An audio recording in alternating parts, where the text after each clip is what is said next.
Hi, North Hartford. This is Mrs. Marley, and I'm going to read from one of my favorite books, Winnie the Pooh, and I'm going to read the chapter, Eeyore Loses a Tail and Pooh Finds One.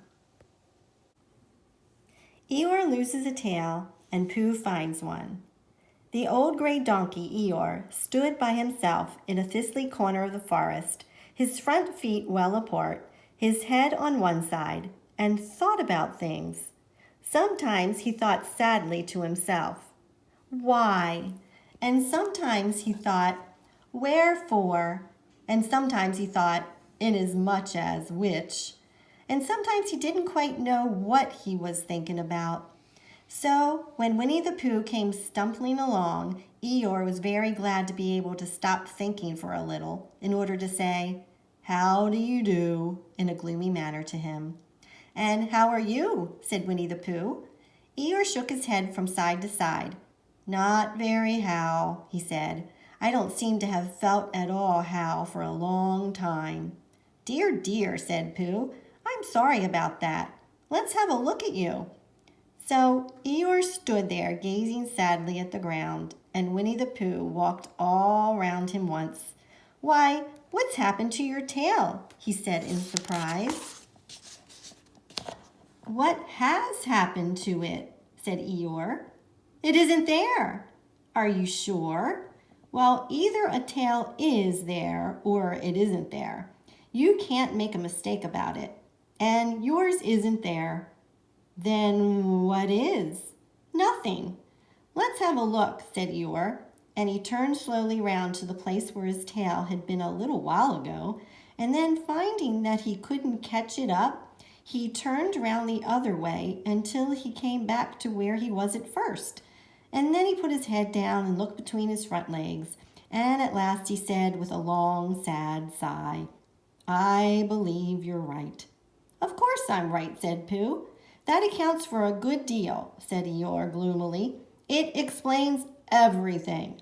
"No wonder." "Must have left it somewhere," said Winnie the Pooh. "Somebody must have taken it," said Eeyore. "How like them," he added after a long silence. Pooh felt that he ought to say something helpful about it, but didn't quite know what, so he decided to do something helpful instead. "Eeyore," he said solemnly, "I, Winnie the Pooh, will find your tail for you." "Thank you, Pooh," answered Eeyore. "You're a real friend," he said. "Not like some," he said. So Winnie the Pooh went off to find Eeyore's tail. It was a fine spring morning in the forest as he started out. Light little soft clouds played happily in the blue sky, skipping from time to time in front of the sun, as if he had come to put it out, and then sliding away suddenly so that the next might have its turn. Through them and between them the sun shone bravely, and a copse which had worn its furs all year round seemed old and dowdy, now beside the new green lace which the breeches had put on so prettily. Through copse and spiny marched Bear, down open slopes of gorse and heather, over rocky beds of streams, up steep banks of sandstone into the heather again, and so at last, tired and hungry, to the 100-acre wood, for it was in the 100-acre wood that Owl lived. "And if anyone knows anything about anything," said Bear to himself, "it's Owl who knows something about something," he said. "Or my name's not Winnie the Pooh," he said, "which it is," he added. So there you are. Owl lived at the Chestnuts, an old world resident of great charm, which was grander than anybody else's, or seemed so to Bear, because it had both a knocker and a bell pull. Underneath the knocker there was a notice which said, "Please ring if an answer is required." And underneath the bell pull there was a notice which said, "Please knock if an answer is not required." These notices had been written by Christopher Robin, who was the only one in the forest who could spell. For Owl, wise though he was in many ways, able to read and write and spell his own name, W-O-L, yet somehow went all to pieces over delicate words like measles and buttered toast. Winnie the Pooh read the 2 notices very carefully, first from left to right, and afterwards, in case he had missed some of it, from right to left. Then, to make quite sure, he knocked and pulled the knocker, and he pulled and knocked the bell rope, and he called out in a very loud voice, "Owl, I require an answer. It's Bear speaking." And the door opened, and Owl looked out. "Hello, Pooh," he said. "How's things?" "Terrible and sad," said Pooh, "because Eeyore, who was my friend of mine, has lost his tail, and he's moping about it. So could you very kindly tell me how to find it for him?" "Well," said Owl, "the customary procedure in such cases is as follows." "What does crustamony proceed cake mean?" said Pooh, "for I am a bear of very little brain, and long words bother me." "It means the thing to do." "As long as it means that, I don't mind," said Pooh humbly. "The thing to do is as follows. First, issue a reward, then—" "Just a moment," said Pooh, holding up his paw. "What do we do to this? What are you saying? You sneezed just as you were going to tell me." "I didn't sneeze." "Yes, you did, Owl."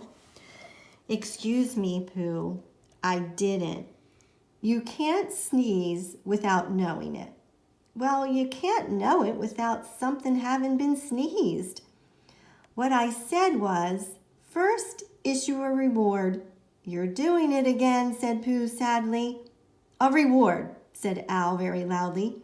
"We write a notice to say that we will give a large something to anybody who finds Eeyore's tail." I see," said Pooh, nodding his head. Talking about large somethings, he went on dreamily. "I generally have a small something about now, about this time in the morning," and he looked wistfully at the cupboard in the corner of Owl's parlor.